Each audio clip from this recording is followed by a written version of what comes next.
Well, good afternoon, everyone. It's 3:01 and it's time to get started. I want to welcome each of you and thank you for joining us today as we approach the end of the academic year. And I now call the Spring General Faculty Meeting to order. Are there any corrections or additions to the minutes of the General Faculty Meeting of September 6, 2023? Was anybody there on September 6th? And does anybody remember the meeting? I know Marco remembers the meeting. Do I have a motion to approve the minutes? Second, all those in favor, please raise your hands. Without any corrections, the motion is carried. Thank you. The first part after, of course, the approval of the minutes is the report of the president. And as some of you who have attended this before, followed by the report of the provost and then open for questions for both the president and the provost. So let me start from my perspective. And as you know, this is the busiest time of the year. And at the same time, for me at least, is the most pleasant part of the year, because during this month of April, starting maybe at the end of March and going a little bit to the beginning of May, is the period that we celebrate. And we celebrate the achievements of our academic community.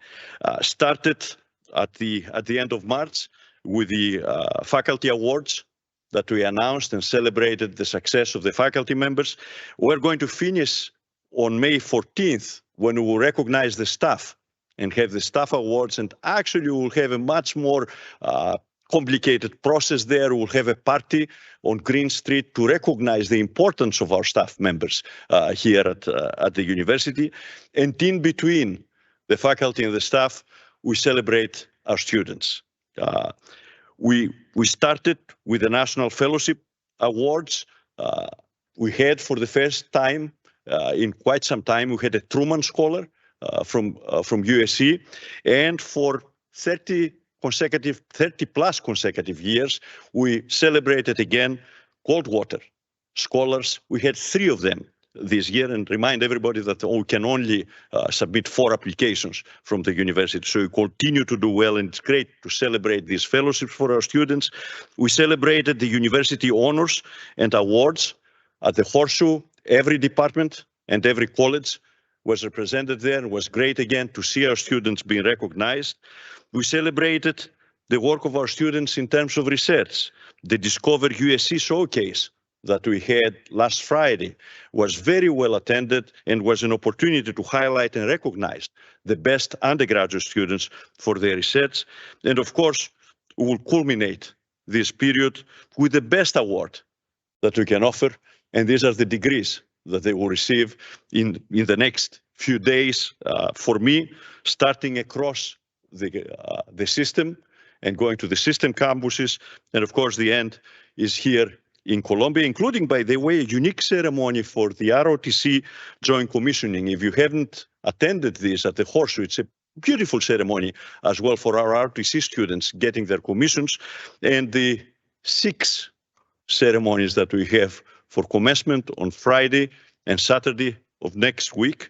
And by the way, they will become 7 next year, because we want to continue to recognize every student and give the opportunity to their families to recognize them as well. And I don't care if it takes 2 days.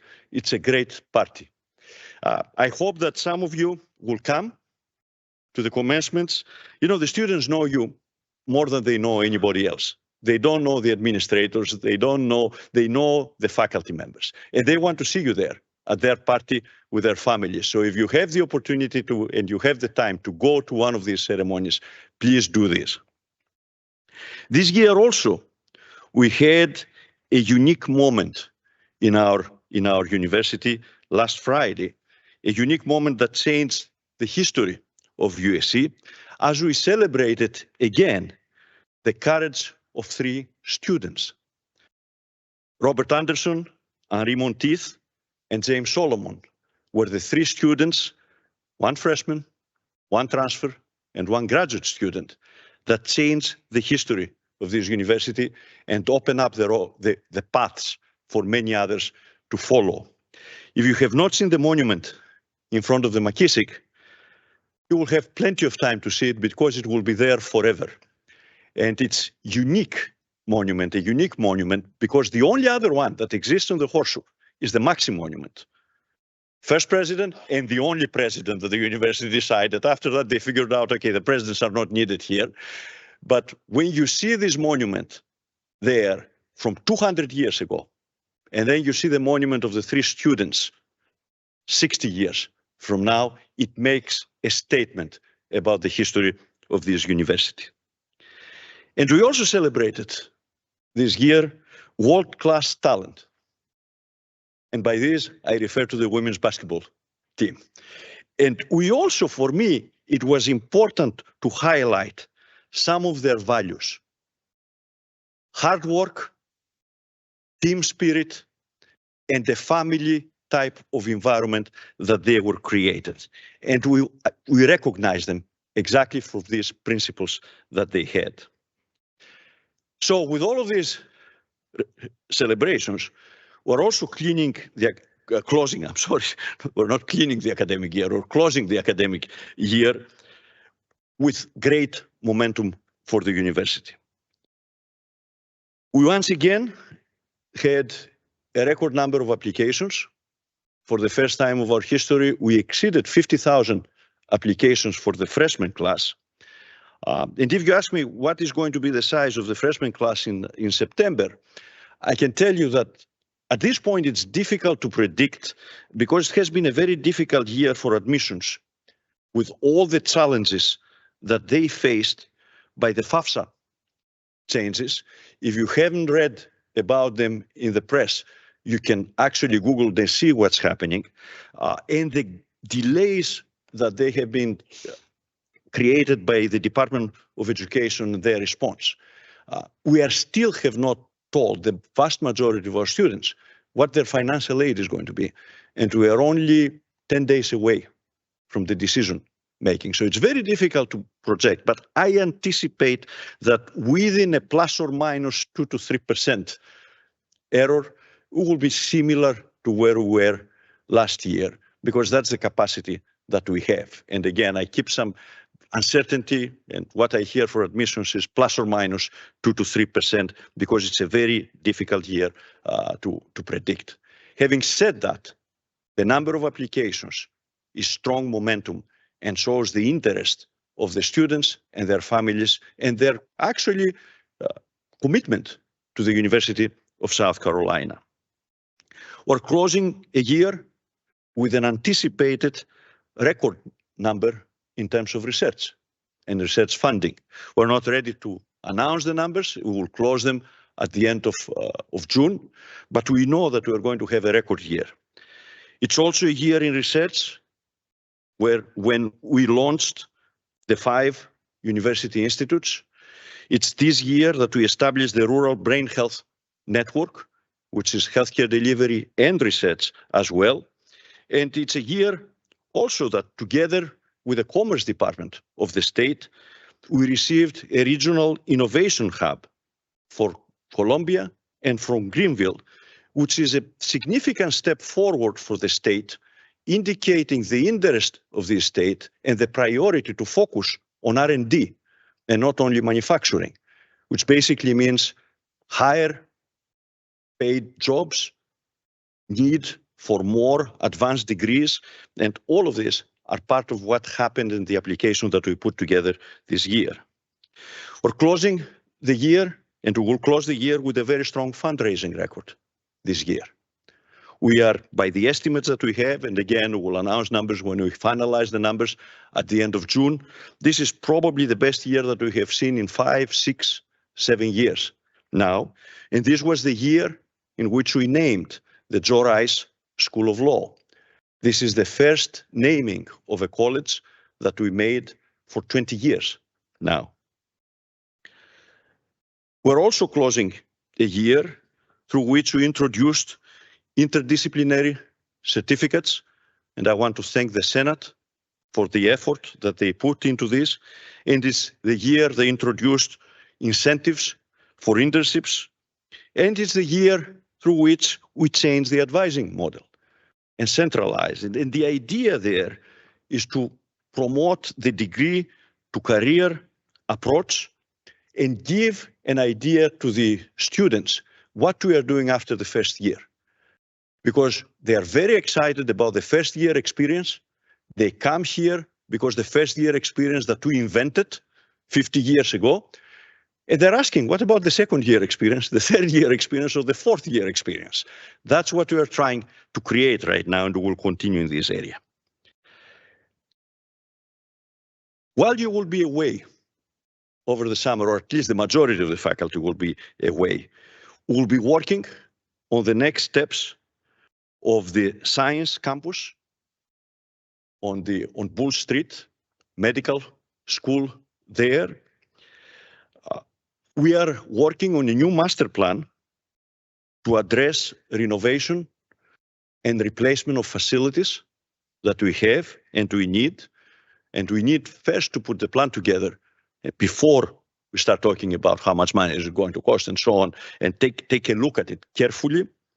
And we will also be finalizing the salary compression studies and take action for them for both faculty, which is led by the provost, and the second phase of the staff, which is led by the human resources.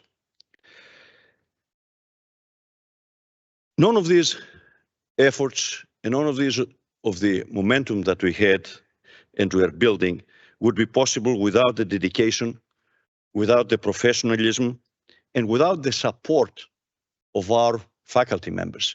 And I'm not talking only about the support in policies and plans, but the support that you provide for our students. I want to thank you for all that you have done and you continue to do. I hope you will take some time to rest over the summer and recharge your batteries. August looks too far away right now, but don't blink, because we're going to be back in August again and start another great academic year. I'm going to move to the provost's report, and Provost Arnett is out on traveling today, and Vice Provost Marianne Fitzpatrick will give you the provost's report, and then we open up the floor to questions to both of us.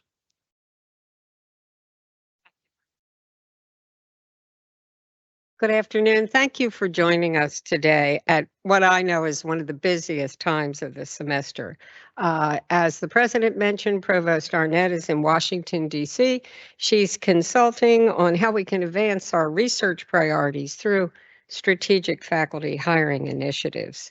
I'm very pleased to announce on the way over, I received a text message that Professor Susan Cutter of the Department of Geography has been elected to the American Academy of Arts and Sciences, which is a very major kind of distinction. She joins the Dean of the Law School, William Hubbard, who was elected last year, and the previous year, of course, Professor Nikki Finney was elected to this prestigious group. So we're certainly on a wonderful upward trajectory. The office hosted a reception for the faculty in the humanities, arts, and social sciences who had won the 2023-24 Excel grants. It was really a very enjoyable event, and individuals across the schools and colleges had a chance to interact with one another and with the provost.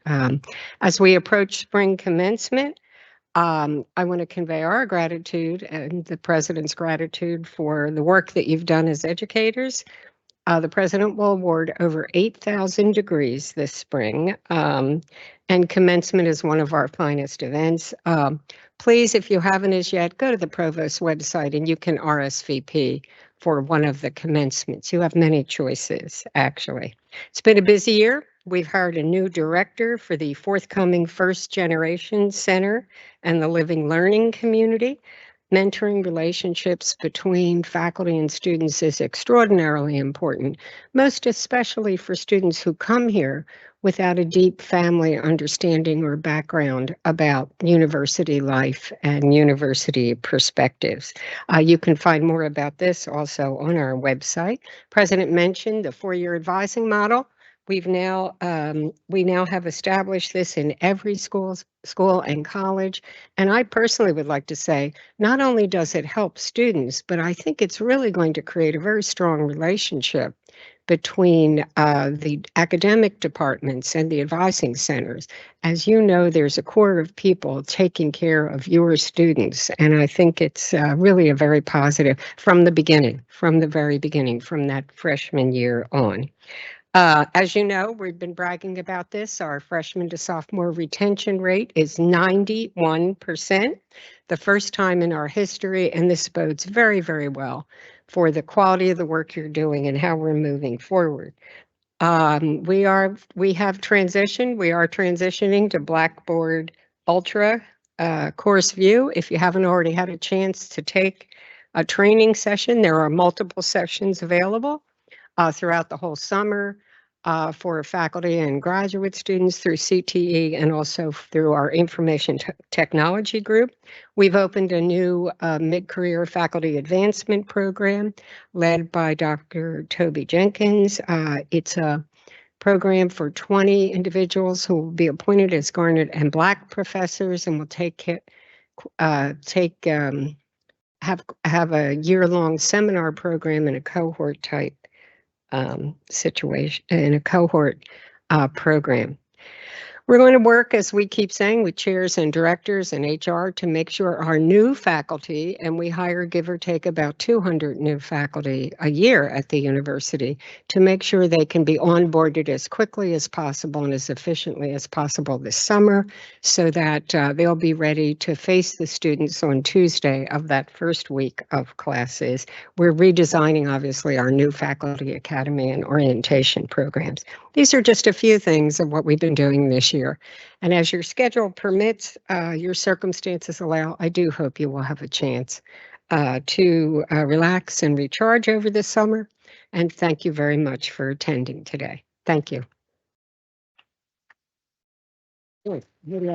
Stay here just in Stay case. here just in case. All right, should we open up the floor for questions? Please go to the mics and identify yourselves for the minutes. Abbas Savakoli, College of Nursing. I was wondering, with some of tension is several university in Yale, Columbia happening in terms of protests, has been any discussion in high-level administration? If something happened here, do we have any plan or anything? Well, we have had demonstrations here as well, and actually recently, yesterday, last night, the day before, we 100% protect the right of our students, faculty members, external constituencies to express their First Amendment rights. At the same time, we cannot tolerate disruption.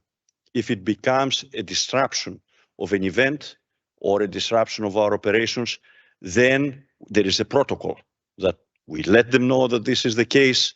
Student Affairs deals with the students. We ask them to leave. If they don't leave, we let them know that they may be arrested. And at the end, if they continue to be there, they get arrested. Thank you. That's the protocol that we have. We also follow, by the way, policies, existing policies. Existing policy in practice is that you cannot camp during the night in the Horseshoe or in any place there. You can, however, be there up until a certain time and a certain point. And you can spend the night if you want, but you cannot put a camping structure there overnight. And these are not new policies, these are established policies for a number of years by now.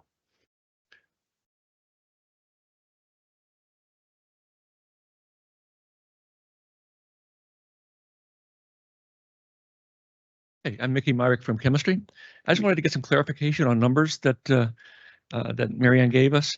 One of those is the number of faculty that we hire each year. Is that on the Columbia campus or system-wide? Columbia campus. Does that For those of you who are watching, I'm using the mic. Vice Provost Fitzpatrick said it's Columbia campus. Yes, thank you. And does that include professional track faculty or just tenure track? Professional also.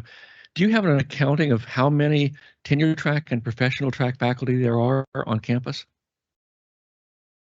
Like at the Columbia campus in particular? Thank you. Actually, I do, and I'm not sure I want to give you a specific number, but in this last incoming year, for example, we had approximately 100 professional track faculty and 65, 68 tenure track faculty. Okay. And finally, you mentioned the 91% retention to sophomore year. How does that compare to our previous years, and what's our trajectory there? Oh, our trajectory, we have a very aggressive leadership team here at the university now. They would like to move that number to 94%, which puts us in the character of all the elite AAU institutions. And so, as you know, the 4-year graduation rate, the 5th and 6-year graduation rate are very important for being evaluated nationally and important for our students. And it all starts with that freshman to sophomore year retention rate, Mickey. So yeah, so we're very excited about that. We've been 88% for a long time. So we've broken a kind of student sound barrier of some kind. So we're very pleased with the trajectory. Yeah, thank you.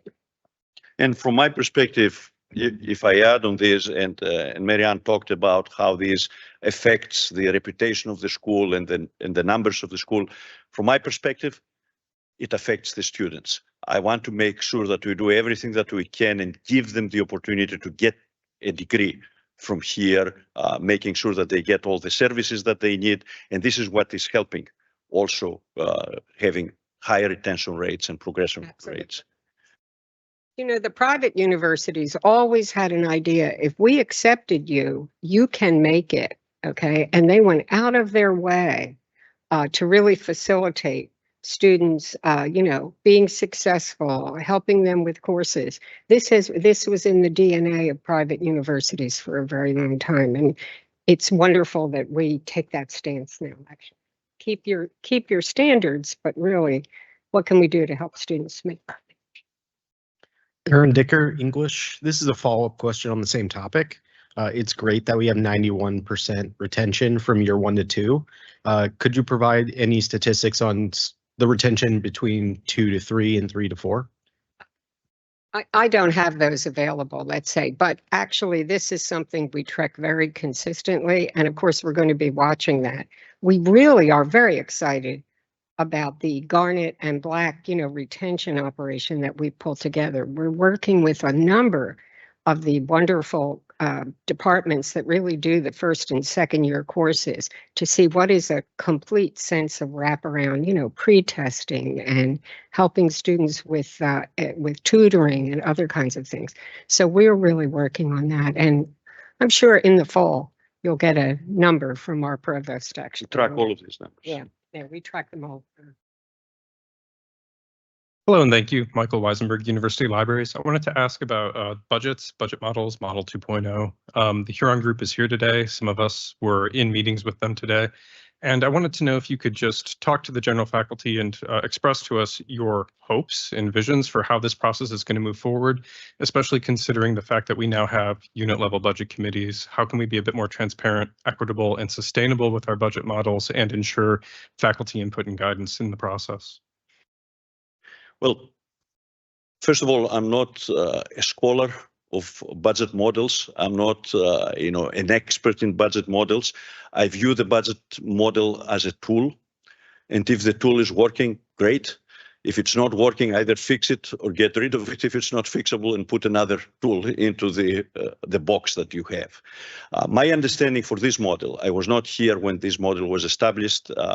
It's complicated, quite frankly, but that doesn't mean that it's bad necessarily or good. It's a complicated model. And the idea there, when this was established and the Board of Trustees approved it, was that after a certain period, we're going to do a review of this model. And we are at that point now, because this model was used with some consultants that we came, we're now collecting the information to see, all right, is the tool working? or is the tool not working? I can't give you a straight answer until we go through all of these. I haven't met with them yet. I'm scheduled to meet with them in a couple of weeks. So we will evaluate the pluses and the minuses of the model. And if we see minuses, we will try to correct them. And if we don't see minuses, that's okay. I don't think this is going to be the case. There are always some things that you can improve. So that's where we are. The Faculty Senate legislation and the establishment of the budget committees in each school and college is it's a very important first step. And actually meeting with deans and meeting with leaderships and actually trying to understand, it is a very complicated model. It is not as straightforward as the previous. I've been here so long, I worked with the previous responsibility-based budgeting model, values-centered management or whatever. And the whole concept of this is to try to have the local units be as efficient, but also as creative as possible in using their resources to facilitate the attainment of their goal. The units being the academic units, the departments that really generate a lot of the revenue. And so, but I think in the first couple instantiations, you've got a great faculty Senate budget chair who's training people and working with people on that, and that's all to the good. The more we understand what the realities are, the better it is, actually, I think, for all of us. Sure. And one personal philosophical approach to the budgets is the budget should not be changing the priorities of the university and the goals of the university. It's the other way around. The budget model should assist the priorities of the university and the way that the university operates. Marco Valtorta, Computer Science and Engineering. For the president, just a clarification. You said you're meeting in 2 weeks. With what group? No, that's a consulting group who is doing the analysis. So these are the people that I'm meeting with. Great, thank you. I don't remember. Maybe it's 1 week, 2 weeks in the near future. Usually, Marco, I go day by day in my calendar. Sure. But I know it's coming. I saw it in my calendar. Thank you. You're welcome. Yeah, just following up on this question about budgets, again, Mickey Myrick from Chemistry. There's sort of a mass balance, of course, in budgets. There's a certain amount of money that comes in, a certain amount of product that's produced. And my big question is not the details of the budget inside the university, but what is our trajectory overall budget-wise? Like, are we doing well? Are we going to do better? Are we looking at hard times in the future? What's the situation? We have had a couple of very strong years in terms of support from the General Assembly here, and addition to our budget, in addition to the tuition recovery that we have because of the growth that we have in terms of the students that they're coming in. The General Assembly has been providing us funds not only for tuition mitigation, but also for specific projects or for specific colleges, for law. For example, for medicine, we have received funds along these lines. And this is a period that I don't know how long is going to last, because all of it depends on the resources that the state has and their ability to distribute. But I have seen percentages that they have been added to our budget that I would never believe would happen. We're talking about double digits last year in terms of the state budget. And yes, the part of the state budget is smaller. We have the tuition and everything else, but it is significant. So enjoy it while it goes. I'm sure there's going to be another financial crisis. I'm old enough to have gone through 3 or 4 of them by now. So we will have different periods, but right now we're doing very well in terms of funding from the state and from the federal government for specific projects. These are not recurring funds, they're one-time funds, but the federal government as well.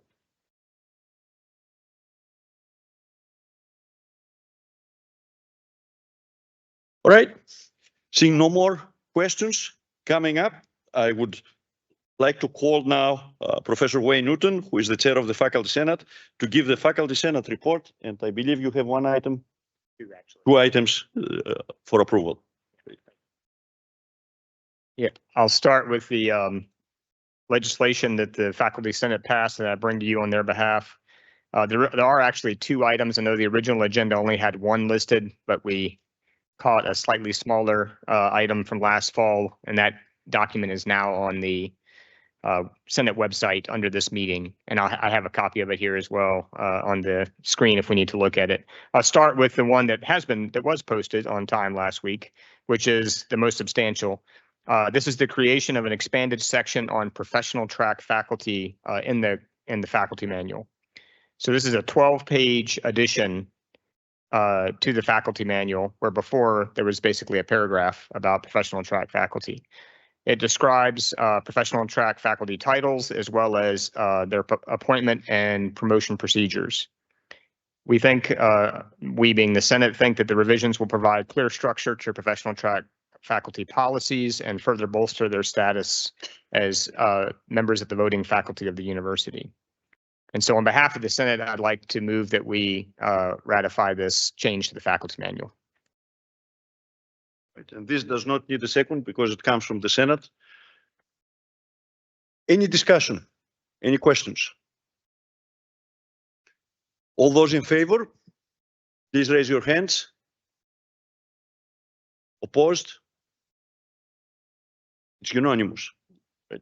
Yep. Thank you.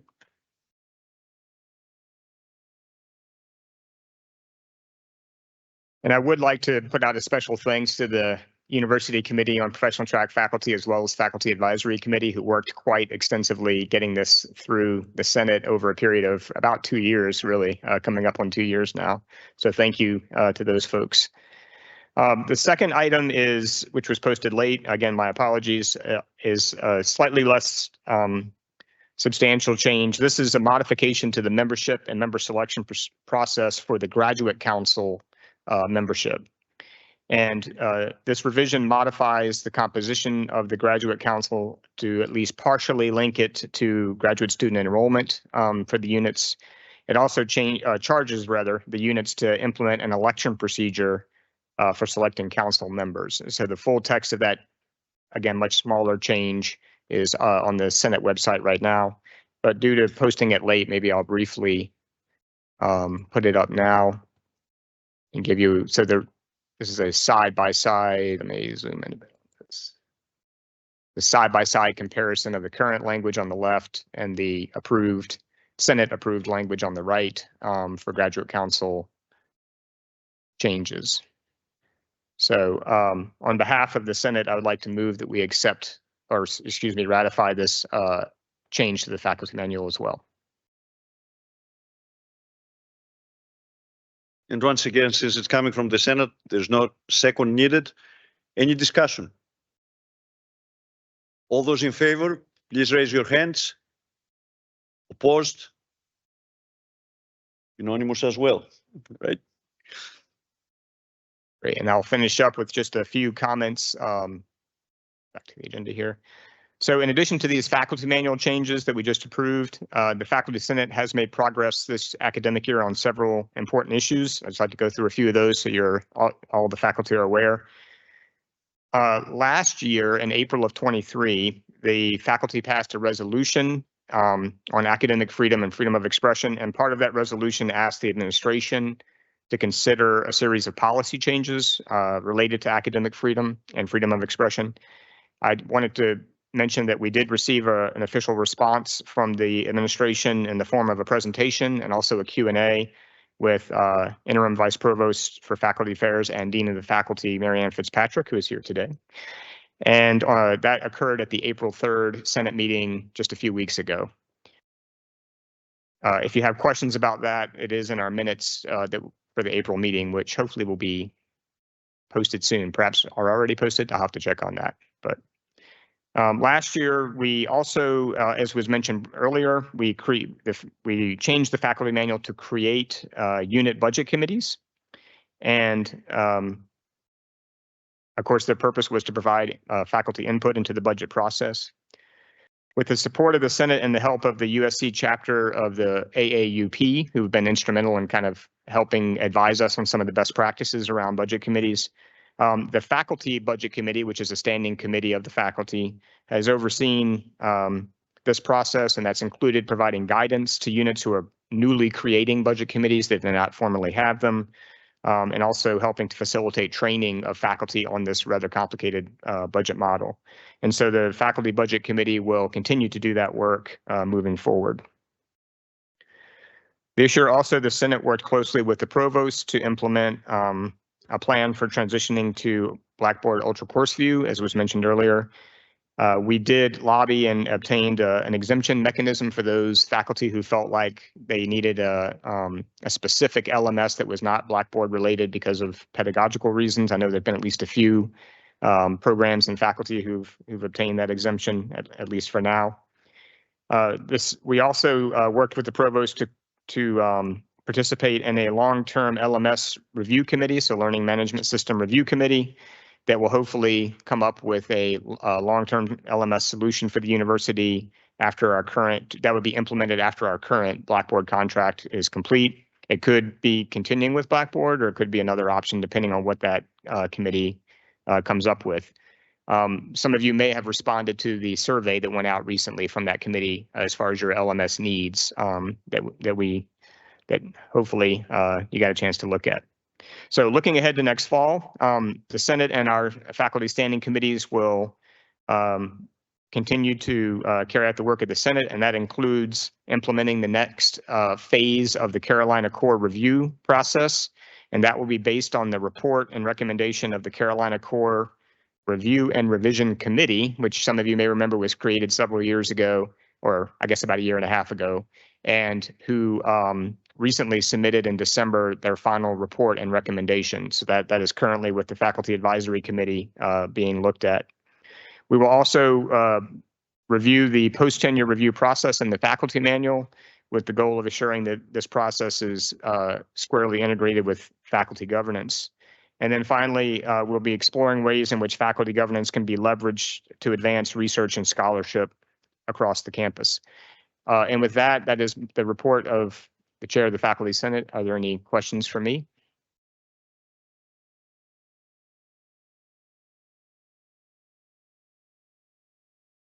All right. And following the report of the Faculty Senate, are there any old business that anybody wants to bring up? New business? Any information for the good of the order? Professor Valtorta. Thank you, President Amiridis. Marco Valtorta, Computer Science and Engineering. I think we should recognize the presence of the chair-elect of the Senate in the room. Liam Hine is here with us, and we should please stand up to be recognized.